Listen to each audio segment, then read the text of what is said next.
Zerk bultzatuta beharrak.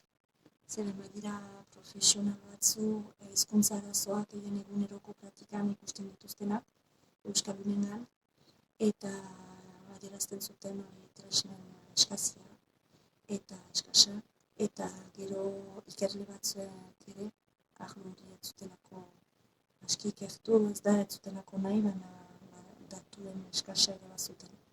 Orduan, behar hori betetzeko pentsatu dugu jardunaldi hau antolatzea, eta bereziki jadanik hor pasadiren urteetan lan batzu azaleratzen ari baitira. Orduan, helburua zen egiazko topaketa bat antolatzea egon, zer helburua, jakiteko zer egiten ari den, zeren agian ez dakigu, eta uste dugu hau egiten dela baina ez da kasua, edo alderantziz, uste dugu ez dela eta bada, eta orduan, hori, ideia zen, elgarren behi hartza. Hori, bai.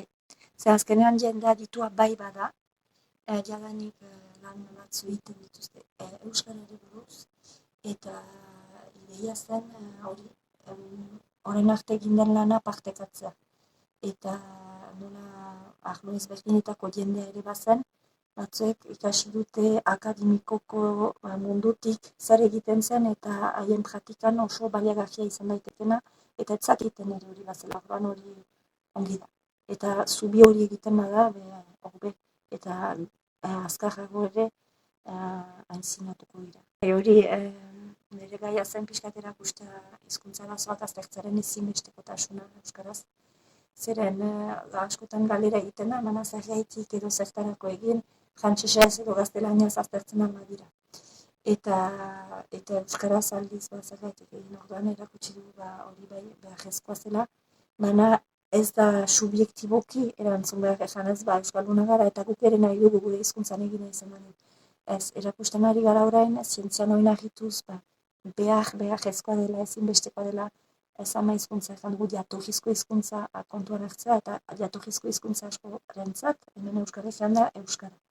Eta batzuek behar ikusia zuten euskara desagertuko zela, baina ez da kasua, eta orai jende askok erabiltzen du bere eguneroko bizian, bai gazte, bai zahar, eta haiek ere zuri gaitzez pairatzen dituzte hizkuntza arazoak, orduan guk erantzun behar diegu familia horiei, profesional horiei, eta ikerketa ere garatu.